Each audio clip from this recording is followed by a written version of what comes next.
Hey, this is Brent Williams, and you're listening to the Northern Report. Well, good morning, good afternoon, and good evening, friends. Welcome to the Northern Report. I'm your host, Sean Burns, and I'm coming right at you from Winnipeg, Manitoba, Canada. Here on the Northern Report, I aim to shine a light on emerging and existing Canadian talent, as well as some of the legends we're still lucky to have with us. My guest on today's show is Brent Williams. Born and raised on a small farm in Hassetts, Nova Scotia, Brent developed a love and appreciation for music at an early age. One-night stands in the Maritimes in their early teens with fellow Afro-Canadian and lifelong friend Harry Cromwell signaled the beginning of a life in music for Brent. The Birch Mountain Boys were one of the first groups to play and perform live bluegrass music in Canada. Following the Birch Mountain Boys, the Brent and Harry Show was formed. 2 LPs were recorded during their time, Country Special and More Country with Brent and Harry. In the years to follow, Brent toured extensively and made regular television appearances on programs including Don Messer's Jubilee, the Maritime Playboys, and the Marcel Martel Show. Settling into a solo career, he recorded Soft, Soft Shoulders and Dangerous Curves, which was a significant regional hit in the Toronto area and led to numerous releases, including the Nashville recordings of Back Home in Georgia and Till I Can't Take It Anymore. Brent has released 23 albums, had a number of songs appear on the national charts, and was nominated for a CCMA.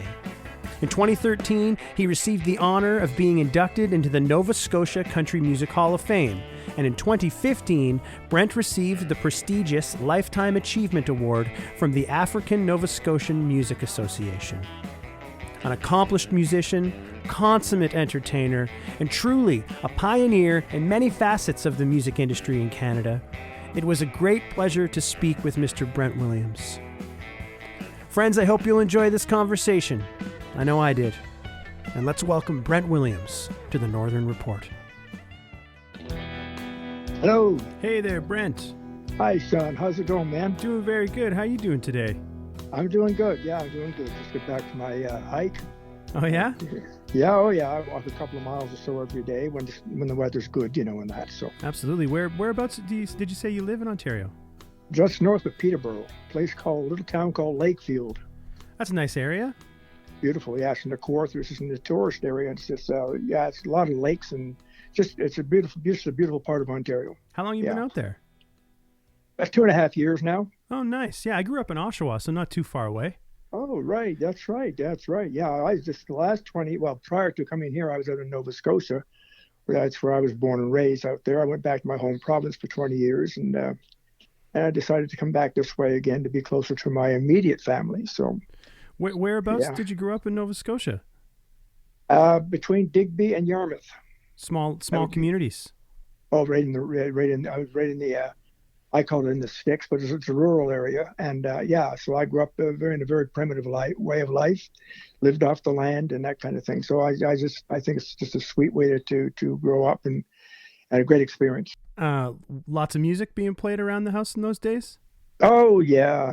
Lots of weekend parties and just lots of music. But I had a desire for music when I was very young, 5-6 years old, country music and that. So yeah, it was just a way of life. And then we just had the radio to listen to and that. So that's what was being played. The music thing kept us going and was played 24/7. I should say 24/7 in the waking hours. It seems like such a part of the culture in the Maritime provinces. The kitchen party or just the playing and the singing and even just casual playing.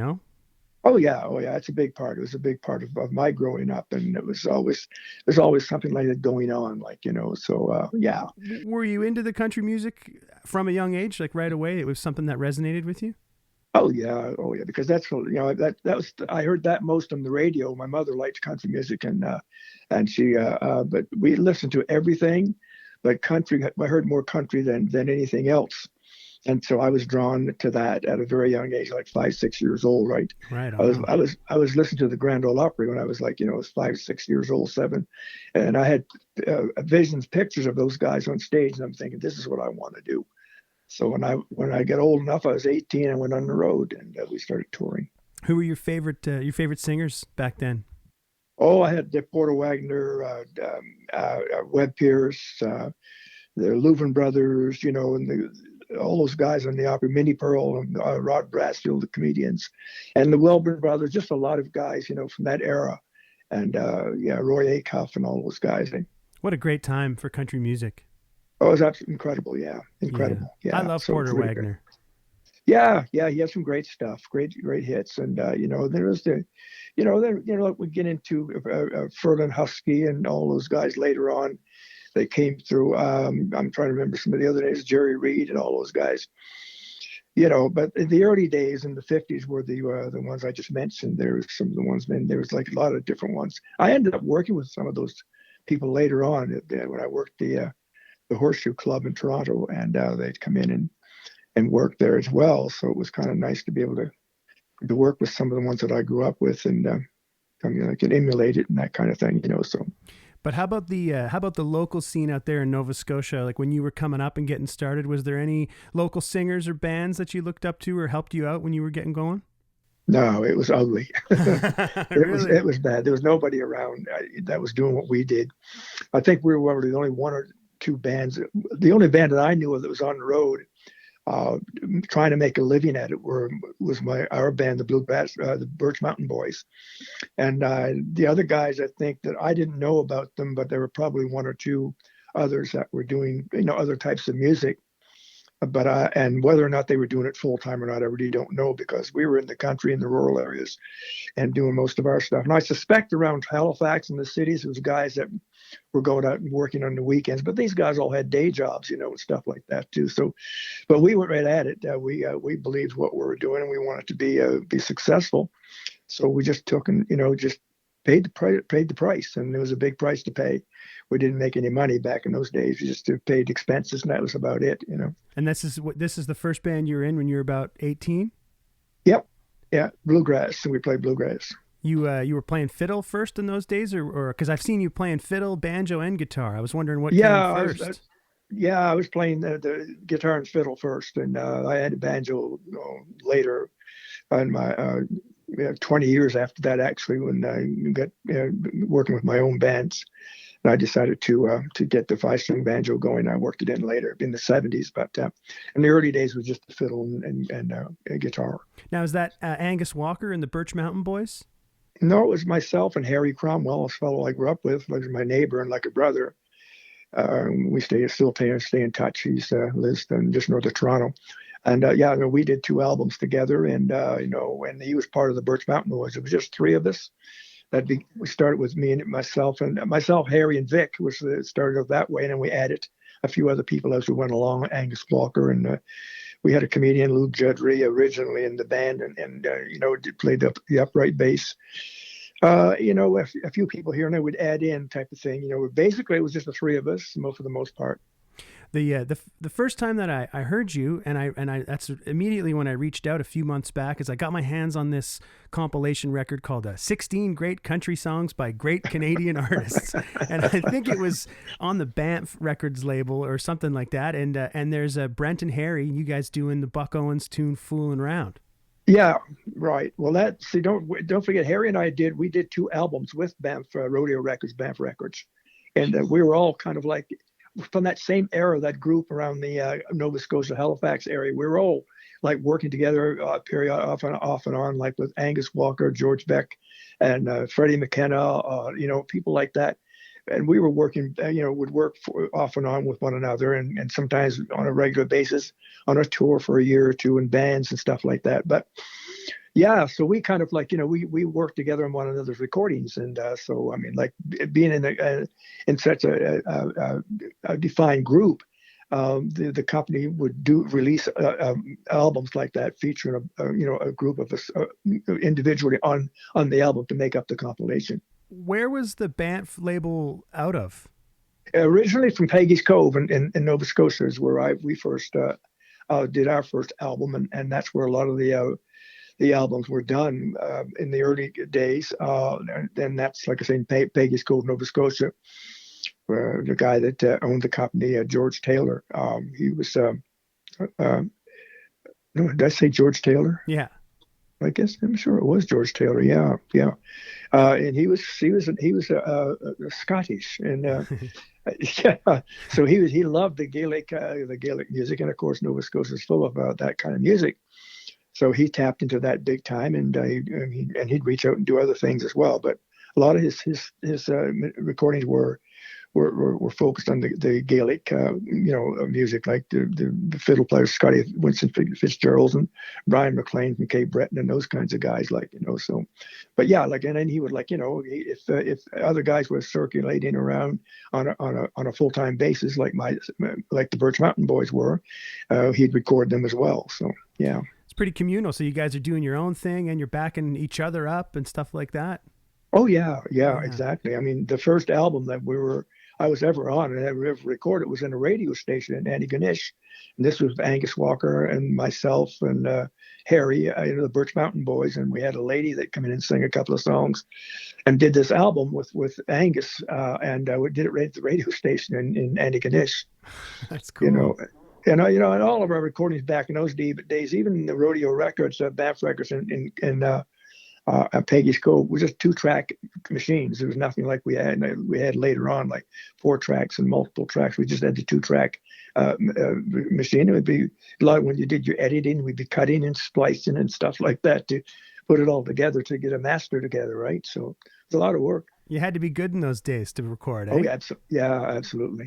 Yeah. Like some of the things that went on back in those days in the studio, like it totally unheard of doing today. You don't have to. We had to do things in those days to in order to put it together the way we wanted it to get to go to work, right? So yeah, we did some strange things, and it worked for us. So Rodeo Records, were they affiliated with the Banff label as well? It's all the same company. Okay. Yeah, it's all the same company. It's hard to track down the details of some of these labels that are long since passed, Well, it is, yeah, for sure. Yeah, exactly. But there's a lot of history there, and it was around for a long time. I don't know. It's not, like I say, it's kind of fallen by the wayside nowadays. But if you know the right people, you can still get the information. Yeah. And, yeah. So you guys were staying pretty local to Nova Scotia Maritime region in that time? Yeah, Nova Scotia, New Brunswick, and that's basically that was our turf that we toured in for about 3-4 years.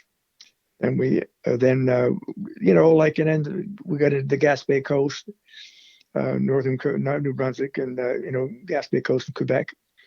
And that was a pretty hot area in the early 60s as well. We had television up there as well, and oh yeah, because I saw that you were working out of Quebec for a time there. Did you guys relocate there, or were you just kind of hammering the circuit, the region? Well, we were located there for a couple of summers, and it was really good for us. And with the TV show and that, and we just covered the area that the show covered. And we do our TV shows sometimes every week, sometimes every 2 weeks, whenever. And then and it was good to advertise our dates, and because it didn't cost anything for us to do those shows. Right. So yeah, so it was a great tool to use to cover our dates, and we were drawing big crowds back in those days. Television was so powerful and effective in those days, especially these country music variety programs, Oh yeah. Like and it was, like you say, it was a powerful tool, because most of those guys, the people that I'm talking about, the people that had television and watched, it was a novelty for them to come out and see somebody that was on television, because it was such a it was a big impact when you went to a small town or wherever. And the people would just come in drones just to come and see a type of thing. So it was a powerful tool. Doc Williams used to come up here a lot, and we'd run into him periodically, but he was a big draw. He'd come up, and he was one of the people that were very popular on the WWVA Wheeling, West Virginia Jamboree, and that's what I grew up with that music. and everybody else. And he had some pretty decent records out too that was on the radio. So he draw some big crowds, and he had a good show. So it's at some point you follow the long history and line of Maritimers who relocate to Toronto. Yeah, exactly. When we were working in on the Gaspé Coast in Quebec, and this fellow come through, a French singer from Ontario, from Drummondville, Quebec, and he'd come down that way on tour every year because he was French in a French show, and that area was predominantly French, all French, and he'd come down because it was because the area was very good for him financially. But he saw me and Harry on television when we were doing one of our shows with the group, and he approached us and he said, "You guys like to come and work with me?" He said, "Like, I've got a TV show in Sherbrooke." He said, "And man," he said, "I'd love to have you in my band." So and he offered us a lot more money than we were making there. So we said, "Yeah, we'll take it." And we're just open for more opportunity and experiences. So we spent 3 years there working with him. What was his name? Marcel Martel. Marcel Martel. Okay. Yeah. Yeah, and he was one of the 4 countries, major stars recording for Capitol Records in Quebec, and he was the number one country artist, French country artist there. So we found that out later, so we got there. But he was very popular. So we had a TV show there in Sherbrooke, and that covered the whole area, like all of Quebec, and we did a lot of touring down in Quebec and private clubs down in Providence, Rhode Island, and Springfield, Massachusetts, down that way. They were French clubs, bilingual French clubs, and cool. But he'd had to accumulate this kind of these kind of venues and that, in the years that he'd been in the business. So we still tapped into that. So it was kind of cool. And then you went to Toronto from there? Yeah, well, and then by then, that time, Rodeo Records, Banff Records, they moved to Toronto, to Montreal, and had to have a studio on Cotonais Road, and we were living in Drummondville at that time. And that's where we recorded our second album. And Harry and I were still working for this Marcel Martel Show. But then I split. A year or two later, I split. I just got tired of we were doing everything. We were doing the Beatles and all that music from the British invasion stuff and all the local, the hit parade things. But it was a lot of French music. And I just, I wanted to get back into country. Mm-hmm. So that's where I left. And that's when Brent and Harry split, because he stayed on with the show for a while, and I moved to Toronto. What year did you land in Toronto? It was 65. Wow, 60. I talked to Al Hooper not long ago, and he landed there around the same time. You must know Al. Oh yeah, I know all those guys. Yeah. So what was the scene like in Toronto when you got there? And did you know many folks there to get your feet on the ground? Not really. And I had to start from scratch, because don't forget, now nobody knows who Brent Williams is in Toronto, and I'm starting a solo career as well. Yeah. So so after about a week there, I was staying with my sister, and after about a week there, I realized that I've got to do something. So I got a day job working for this company as an expediter, and then I started, and I just gotten married too, and and we had a child on the way. So I had to get a day job, and then I took a year off because I didn't want to be with my wife, and she was from Quebec, French, and so we had to learn the language. So I took some time off and kind of got settled in that way, and then I started looking to put a band together, and looking for musicians. It took over a year really to really start things going, get things going there.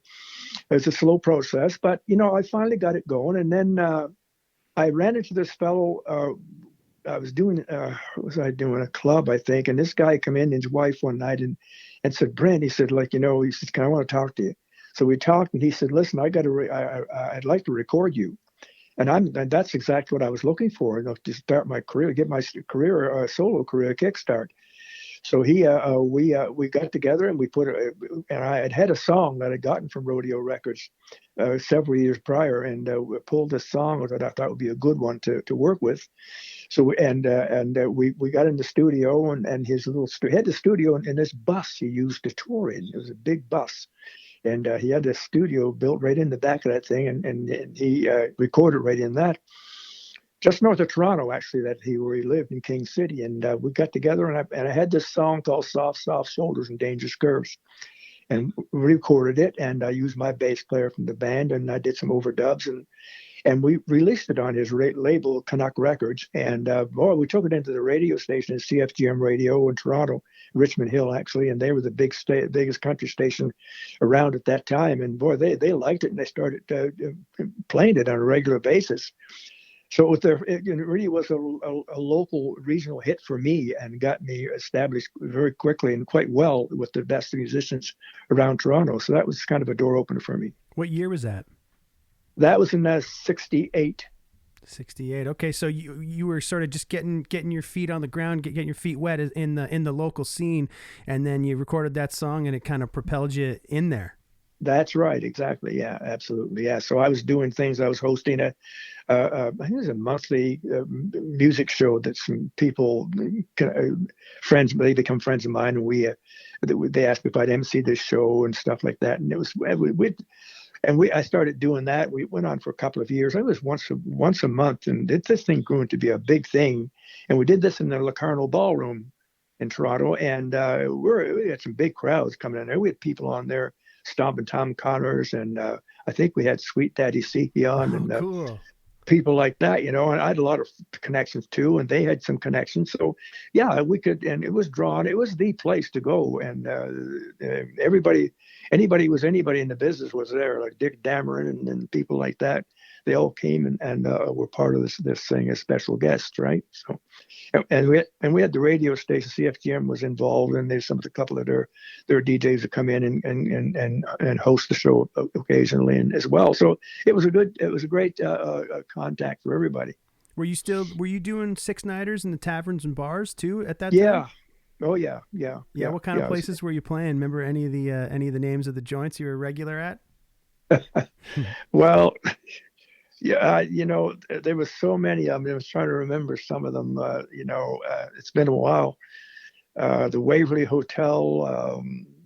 There was other names, nicknames for these places, but there were quite a few places, and I can't remember all the names now. It's just too many years gone by. I hear one called the Edison. The Edison was there. That was the second country club there. I used to go there a lot to just connect with some of the American acts and local guys that were playing there. But I ended up doing the Horseshoe Tavern on a fairly regular basis in the early 70s, and I had some great work with a lot of the acts coming in from the States as well. Like they'd come there and work a week, and I would do a solo act between a lot of their acts and stuff like that. That's where Stompin' Tom got kicked his career off as well. Jack Starr, who owned the place, he wanted me to stay there. He says, Brent, he said, stay. He said, don't. And he said, stay. And he said, and we'll do the same as we do with Stompin' Tom. But I was kind of the kind of guys I thought, well, I don't want to stay in a place too long. I'll get burned out. But I wasn't realizing that, with the population of Toronto, over a couple of million people, that wouldn't happen. Yeah. But, but it was just one of those things I had, and I was inexperienced as far as knowing any different. So, so I passed on it, and kind of unfortunately, I passed on it, so, yeah, I should have actually stayed. You were playing there solo, you said, or did you ever do it with your own band as well? I think I just did solo there. Yeah. Yeah, I worked a solo for quite a few years, right until, I worked till 68 is when I had a band for a couple of years. And then I started till 68, 69. Yeah, and then when I went on the road in 70, I worked a solo, and right up until 75. And I put another show band together, and that went right through for the next 7 years. Seems like Toronto was like a very vibrant country music honky-tonk community in that era. Oh, it was. Like you say, the Edison and the Horseshoe were the number one clubs there. But when I was doing the clubs there, there's country clubs all over Toronto. Like, and I mean, there was a lot of other music as well. And but there was a lot of country music. And not only that, there were a couple of after hours clubs. And the one I was involved with mostly was the Matador Club, and it was a big place. And Johnny Burke and East Wind, his band, worked there on a regular basis. And of course, I started going there in the late '60s because it was a place where anybody who was anybody and all the great musicians hung out there. So I'm looking for good musicians to establish a band. So I was hanging out there, and they'd get me up to do special guest spots and stuff like that, and sometimes fill in.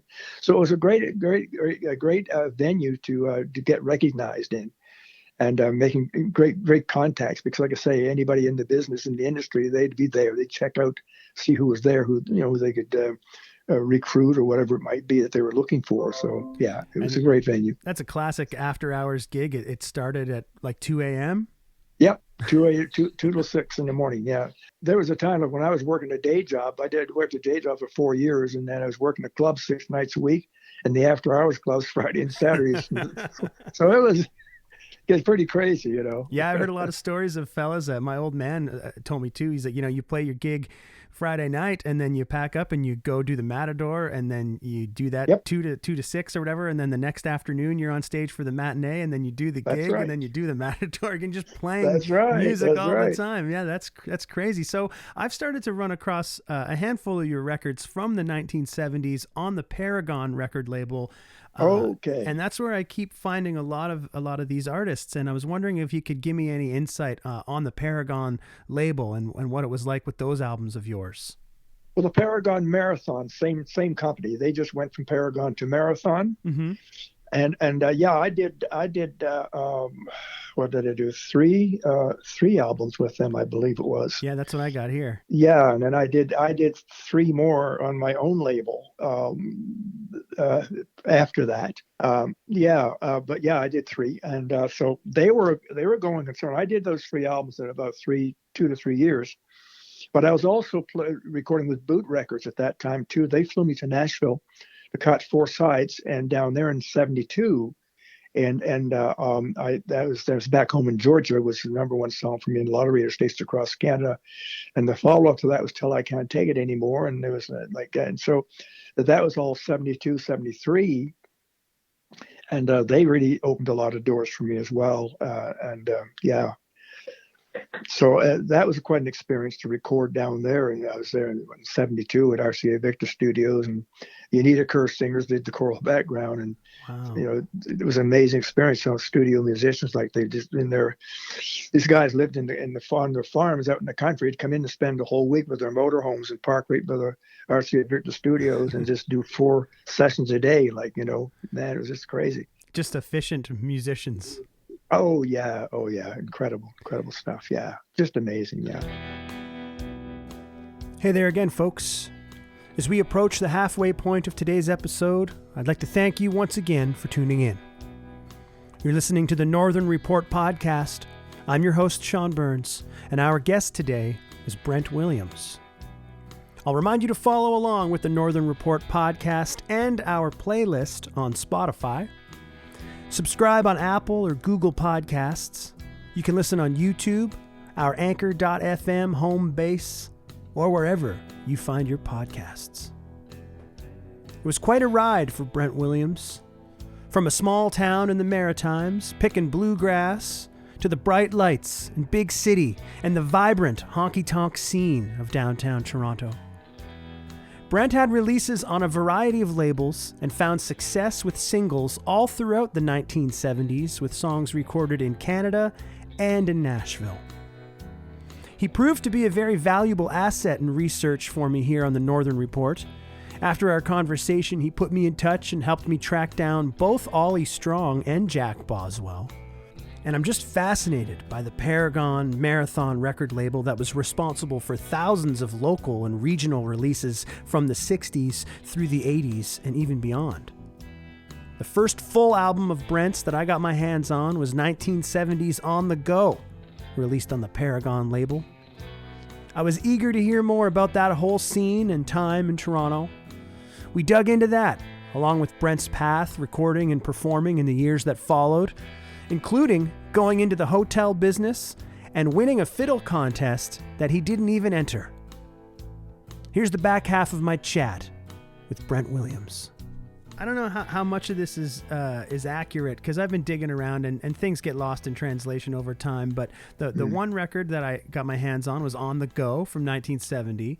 Lot of cover tunes on there, some real great songs and really nice performances. Now, is it true that Ollie Strong played bass on this album? Because he was a famed pedal steel player. That's right. And he played bass on it. He didn't play it very well, but anyway, it was pretty horrible, to be honest with you. But I cut that album. That was the first one I did with a Marathon Paragon, and we cut that in about 3.5 hours. Wow. And I was just on my way through Toronto from a gig, going to another gig, and we stopped and did that on Sunday afternoon.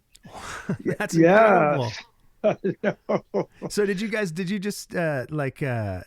was there much pre-planning on the material and the band, or was it kind of like, let's just do this one? Oh no, that stuff, everybody knew those songs, so it was just a matter of going in. There's the list.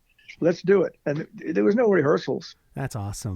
No, we just and the band was just thrown together, like whoever was available, or was it handpicked by you?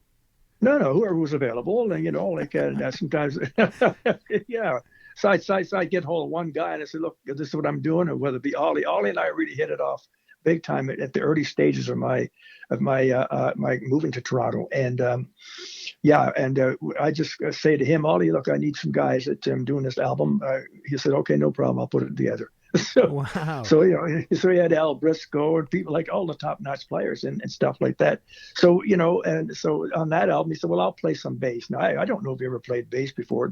It sounds like I never did, but anyway, we did it. And that's awesome. Yeah, he's I first got hip to his playing on the Chef Adams records from the 60s. That's right. Yeah.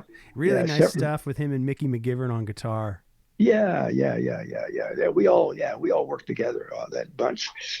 So Chef was quite a guy, right? Yeah. Did you get to work with him ever? Oh yeah, we always worked together and doing stuff. Yeah. How about with Mickey? Well, yeah. Worked with Mickey a bit, not a lot, but it's not like you'd party with these guys too, and Mickey was a wild man. Yeah. I just found a record online of Billy Adams and Mickey Mcgivern that I quickly ordered, because I've never heard Billy, but I've heard a lot of stories about him. Yeah, they're all true. Honky-tonkers. And I guess I most recently was listening to your 1978 record that was produced by Dallas Harms. I Wish You Were With Me Tonight. That's a really nice album. Yeah, that was good. That came out. We cut that in the Mercy Brothers studios in Elmira. Oh, cool. And Dallas wrote the 2 songs on that. The hit song I had from I Wish You Were With Me Tonight was a big song. Got me nominated for an award, CCMA award. That was a good album. Did you re-record Soft Shoulders? Yes, I did. And I think I found a copy from maybe 1980. Does that sound right? That would, let me see. Yes, that would be about right. Yeah. I re-recorded that again, and I put fiddle on some Cajun style fiddle on that a bit, and kind of gave it a bit of a different swing uplift to it, Yeah, it gives it a bit more modern feel for that era. Yeah, exactly. Yeah. I'm sorry. Did you ever hear the original? Probably not. No, I would love to, but I have not been able to track that down. I think I've lost. I had a 45 on that, and when I moved, and I'm really ticked off. I moved from Halifax 2.5 years ago. This mover lost a lot of my stuff, and I think I was ripped off from within the company, and all my original 45s back from that era they're gone. That's heartbreaking. And very much so. And that was one of the ones that I don't have. And that was the original copy, and I don't have access to that anymore. That was the only one that I know this company didn't have any, and it's just gone. It's that simple. They didn't last long enough and they wouldn't have had archived anything. Back in those days there was no such thing of doing that. So it's gone. It's hard to find that stuff, but they pop up like that one I just ordered there from Billy and Mickey. They pop up online a little. I'm wondering, whatever happened to Paragon Marathon? Well, I still stay in. Jag Boswell was the person that spearheaded that company and owned that company. He's still around in Toronto. I spoke to him a year or two ago. I can't remember why I called him for a reason. I think just checking to see how he was doing. Mm-hmm. We had a bit of a chat. Yeah. But so, yeah, he's still around. Wow.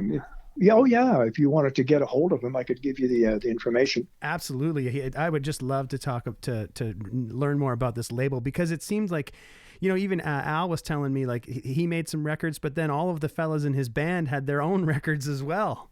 Yeah. It's just like everyone, same kind of thing as the Banff label. Everyone's kind of backing each other up and playing together. Well, that's right. Exactly. Yeah. It's a real community, you know? Yeah, that's right. Exactly. That's right. It was great. You know, it was really great because you didn't have to wonder, who am I going to get to do this and that or whatever, like, you know, and you just, you know, one person could put it all together. And actually that was kind of like what it was like in Toronto. And, you know, like we were just talking about, I just had to call one person and he'd take care of it. Yeah. You know, so, I mean, that's pretty cool stuff. And I guess it could be done today as well, but at a different level. And depends on if you're not, like, we're not in that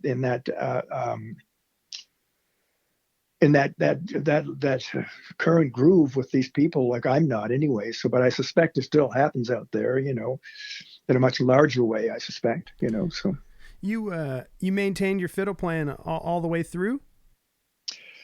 I didn't do much in the early days. When I say early days of my solo career, because I was just, you know, I'm just myself and the guitar and whatever accompaniment I had to with that.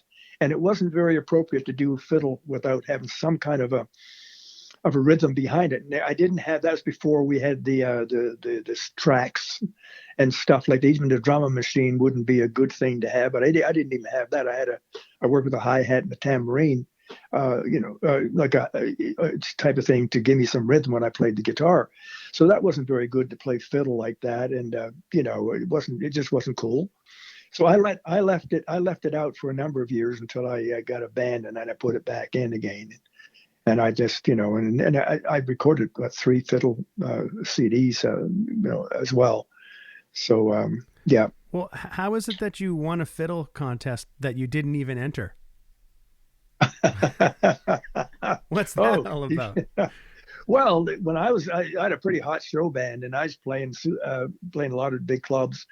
And we were doing Sault Ste. Marie, Ontario was a big draw, a big club for us. And we did well there. We did well in all the clubs. But the guy there, him and the guy owned the place, and I became good friends. And he'd get me back there 2 or 3 times a year. And he'd stay for 2 weeks. So this one time we went, and I didn't. There was they have a fiddle contest in Sault Ste. Marie every year back then. And I knew about it, but I wasn't one to compete. I just played. I enjoyed playing and just entertaining. But my band filled in an application without me not knowing about it and put it in. So, yeah, really. And so about midweek, the first week, I think it was, and about midweek, we were having just a wrap. We had some rehearsal that morning, and then we got out for coffee and, you know, maybe to shoot some pool and stuff like that. We all had a good time with my guys, and we did a lot of stuff together. And one of them said, "Well, Brent, we want to wish you good luck this Saturday night in the contest, the fiddlers contest." I said, "Oh yeah, right." They said, "Well, yeah." I said, "What do you mean?" Well, they said, "You're going in." I said, "No, I'm not going in." Well, they said, "You got to." I said, "What do you mean I got to?" Well, we sent an application in for you. I said, "You did what?" Oh, man, I said, "You crazy?" So then I had to go because it was only a few days before the contest. So I put a few tunes together in the order that they're supposed to be in. I went in, and didn't I win the darn thing? That's great. That was cool. And I wish I'd have got better photos of it. They brought the big trophy into me and presented it to me on stage that night. It was a Saturday night. And it was just amazing because I was not expecting that at all whatsoever. But unfortunately, back in those days, we didn't have people around with great cameras and people that did photos, good photos. So we missed out on a lot of stuff like that. And, you know, that's true. But I think part of that adds to the mystique, you know, of that whole time. Yeah, it absolutely does. Yeah, it absolutely does. And I don't know if you had a chance to check out my website, but we managed to get a couple of photos together where I was on stage when I competed in that contest. And that's on the website. And I think there's something else we put on there. Yeah. So it's on the website if you get a chance to check it out. Yeah, I did. Yeah, so it was kind of cool. Like, and my bass player at that time had that photo, and it's surfaced last year sometime. So, and I said, yeah, I'll use that, and we put it on there. So it was kind of cool. So what's the primary difference between the bar room honky-tonk band versus the show band in that time? Well, the show band was pretty much like it was for me. I'm an entertainer, and it was just a lively, entertaining package. Well dressed in those days, like everybody had custom-made suits for everybody. And it was just and it's a powerful show, great harmonies and just a solid band with a lot of stuff going on in it. And I hired guys in my bands for everyone sang a different style. Okay. So we covered a lot of material, and it was just amazing. People were just in awe of the kind of thing we were doing. So that becomes a powerful show band, And so you're not playing as many sort of rough bars. You're playing nicer rooms. Oh yeah. You're playing like A and B clubs, like like the big stuff. Yeah, like Lucille Starr and just some of the top people like that in the business. I'm trying to remember some names that were going at that time. We're all playing the same clubs, So it's you're playing A clubs all the time, basically. I'm such a fan of Lucille's voice. Yeah, she was fantastic. Born here in Manitoba. Oh, yeah, was she? Yeah, I think she kind of made her bones out in British Columbia, if I'm not mistaken. Oh, okay. Wow, great stuff. Yeah. She also recorded down in Nashville too, right? That's right, she did. Yeah, absolutely, yeah. When you were down there, did you get a chance to play down there, or did you just go down to do the recordings? I just went for the recording, but I was down a lot since that. And Ronnie, my good friend Ronnie Prophet, was at the Carousel down there, the Carousel. I met Ronnie back in '64 when I was in Montreal. He was working between. He was at the Monterey Club, which is the A club, the big club in Montreal at that time. And the Hackamores were the main band, and he'd do a solo between their sets, right? And that's how I first met Ronnie, and that's when me and my partner was in Montreal spending the winter trying to break some grounds there through an agent that didn't do very well for us. But anyway, met Ronnie, and we kind of stayed in touch off and on from that time forward. But yeah, so what was the point I'm trying to make here with that? I was going somewhere Nashville. With that. Yeah, right. When I went to Nashville, one of the times I went down to one of the conventions, I knew Ronnie was there, and I went to spend some time with him at the Carousel. And of course, Ronnie to me was one of the best single entertainers that ever played a nightclub. The guy's absolutely incredible. The things that he does, like, is just amazing. So I went to see him, and we had a chance to catch up on some stuff and chat and that kind of thing. Yeah. So, but as far as working in any of the bars, I never did any work down there outside of recording. I knew about different places and like the Tootsie's Bar and all these other places, but I never really patronized them because we're down in the convention. You're down there for a week and you're just taking in and catching up on some of the people that you met, on your tours, and they've kind of come up this way to Toronto and so forth, and just kind of, moving around that way and throughout the convention. When you were in Toronto, like, did you stay pretty close to, the Southern Ontario region, or did you guys ever leave the province? Oh, no, left the province, up Newfoundland, back Nova Scotia. Oh, wow. New Brunswick on tours. Oh, yeah. Never west? I did west, yeah, when I was with Walmart quite a few times. I did a gig with Walmart. Oh, yeah, what's the story with that one? Well, I hooked up with Walmart in '95, and so some friends of mine, and that became a good gig because that was when I did that gig, you'd go in. What you did, I had my special table made up where I'd set up behind the table and put all my wares, my tapes and CDs out there, and you'd perform there. And a lot of the guys from the States did the same thing. And you'd tour, spend a week in these stores, and I tell you, it was a massive part of your business because it was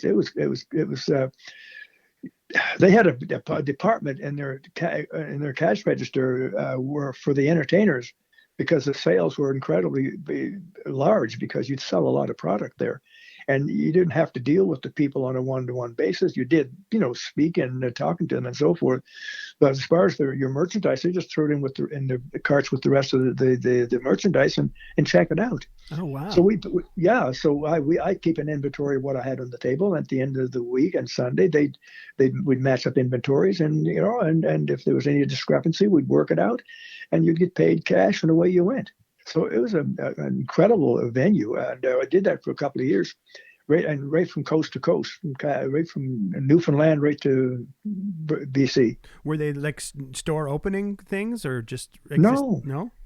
No. You'd call up whenever you wanted a tour. Just call up, and not only this, they were so easy to deal with, because you'd call up and they'd say, "Listen, I've got this week open. When can I come in?" They'd say, "Well, you name the time. You tell me when you want to come in. We'll make space for you. We'll make space. Don't worry." That was a big thing for them too. So you didn't have to negotiate like clubs and all these kind of things. Well, look, I got this open. How much do you want? And whatever it might be. But you didn't have to negotiate. You just it was on your terms. Okay. Yeah, that's refreshing. Very refreshing. Yeah, exactly. Yeah. So yeah, and then a couple of guys messed it up by stealing merchandise out of the stores. Oh. A couple of the entertainers. Yeah, it just takes one or two bad apples to mess up a good thing when it's happening, and that always usually happens as well. So when did you stop doing the six nighters with the show band and stuff like that? Like in the 80s, were you working that hard into the 80s still?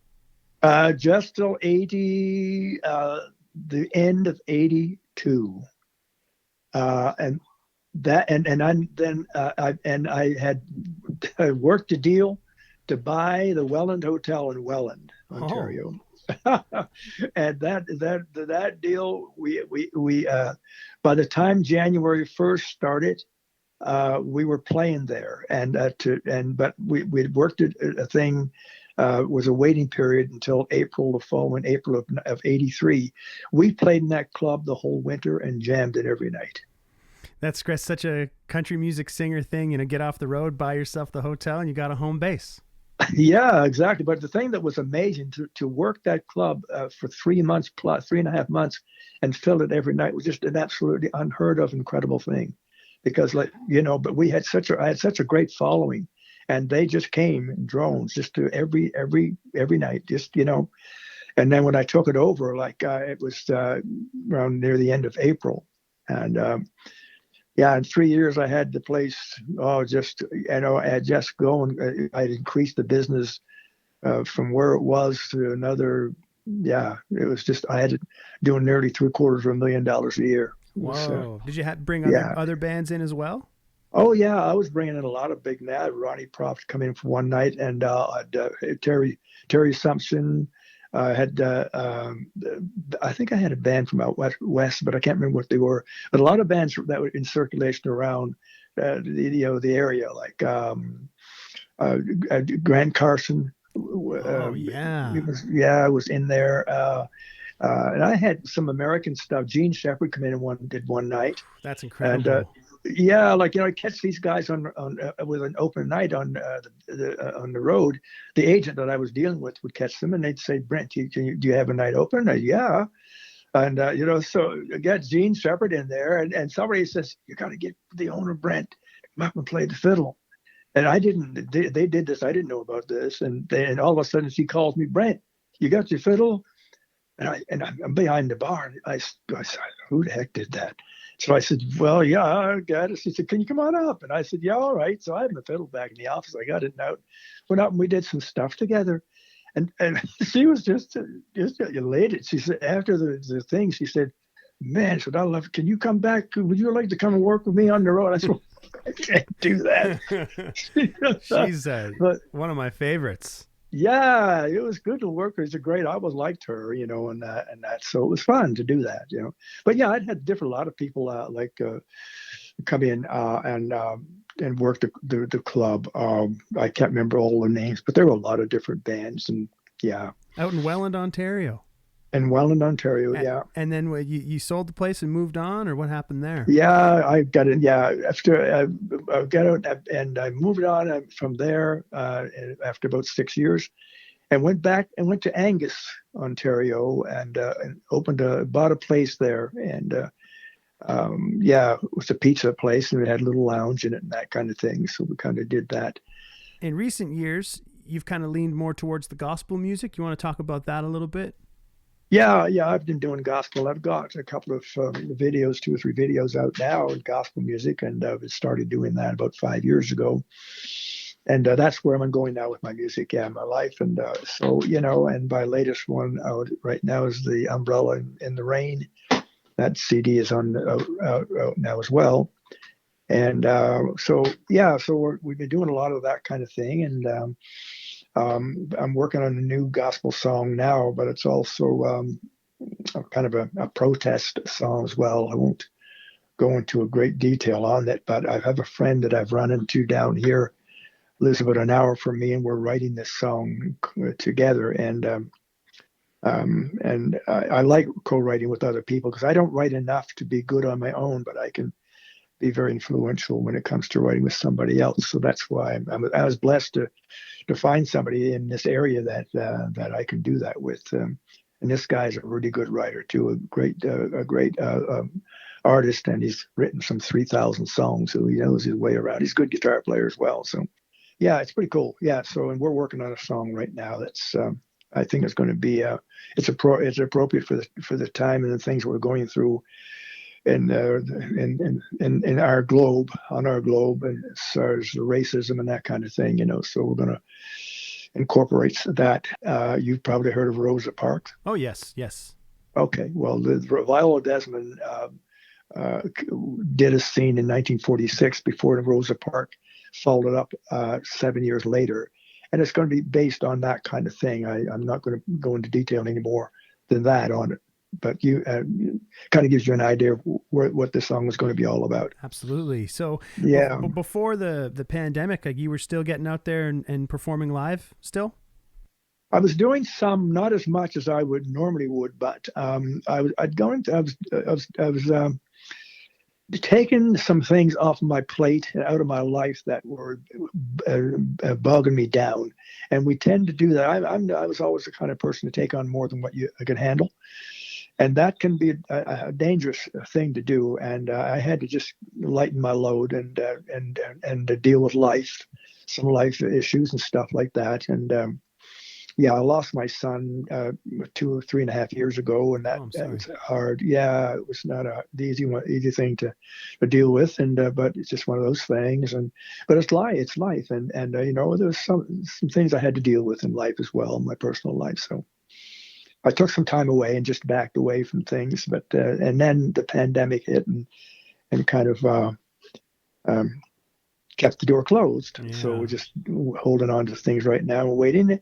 And, I don't think I'll ever go back to where, if I go back, I would love to tour in the gospel music. And I don't know how that might come together, but just have to wait and see now and see what transpires from all this that we're going through now and kind of go from there. But music is still very much a part of your life. Oh, yes. Yeah, for sure it is. Yeah, exactly. Yeah. And any of those early Paragon records or anything that any of those performances or songs that you're especially proud of still today? I guess, there's a lot of them that I'm not so much the Paragon stuff, because a lot of that was, I think the things that I'm most proud of is the bluegrass music that we did with the Birch Mountain Boys. That's the stuff that's really precious, because we were the pioneers when it came to bluegrass in Canada. We were the second bluegrass band that was doing anything on a full-time basis, and kind of laid down some pretty solid ground for the people that followed. So that's where I'm mostly proud of those recordings there, that music from that era. And of course, some of the earlier stuff, the earlier things I did in my solo career, I'm still, thankful of, because it really got me established as an artist and a solo basis, type of thing. So yeah, but as far as the Paragon stuff, they would just cover songs for the most part, and some average writing that I did, but nothing that really jumping the fence or about, so. Those records, I guess, I mean, it would seem that maybe they were recorded and released just as something to sell off of stage. Is that accurate? Pretty much so, yeah. Yeah, okay. Pretty so it's less of an artistic impact than say, some of the earlier stuff. Because you and Harry, were just fantastic together. Well, thank you very much. Yeah, we were doing. We got our duo thing basically from the Louvren brothers, and I would emulate Charlie Ira Louvren. I did all that high harmony and all that stuff, and Harry didn't have a lot of range. So somewhere along the way, early in my career, I was able to switch from the lead vocal to harmonies, and it worked really well for me. And we were doing all this stuff, and these are the recordings that are really precious to me, because just to go back and listen to those songs today, it's something that you don't hear of today. People doing that kind of thing. There's so much synthetic music today in the recordings that you don't get the true artists and the musicianship that you got back in those days. That's a good way to put it. Yeah, synthetic. It's true. Well, that song, I mean, that performance really stood out to me on that compilation record, and that's why I initially reached out to you. And I'm really glad that you've taken the time here today to talk to me, Brent. It's a real pleasure to speak with you. Well, it's been a pleasure indeed for me. I wasn't expecting for it to come off this well, because we didn't have a chance to really talk before. Yeah, and that's sometimes the best way to do things, I find. And and I'm glad that it worked out the way it did, and I'm glad that you're happy with it. That means a lot to me. Thanks so much for taking the time today, Brent. Thank you, Sean. It's been great talking to you. Have a good day, man. Okay, thank you. You as well. Bye-bye. Well, friends, I hope that you've enjoyed my chat with Brent Williams. Big thanks to Mr. Williams for taking the time to tell us his story. You're able to hear some of Brent's recent releases wherever you're streaming music for a nominal monthly fee, or I'll suggest you go down that YouTube rabbit hole where you can find some of his full albums and other singles. You can also check him out at brentwilliams.ca. Follow along with the Northern Report Spotify playlist to hear music from the folks that I've covered in my Honky-Tonk Times column, as well as right here on the podcast. Remember to subscribe, like, follow, share, leave us a rating. I appreciate it very much. Our logo was created by Boots Graham of Boots and the Hoots, Central Alberta's finest honky-tonkers. Music on the show today courtesy of Sean Burns and Lost Country, The Divorcees, and Skinny Dick. From local legends to regional stars to the cream of the Canadian crop, you'll find it all here on the Northern Report. Thanks for tuning in, folks. We'll chat later.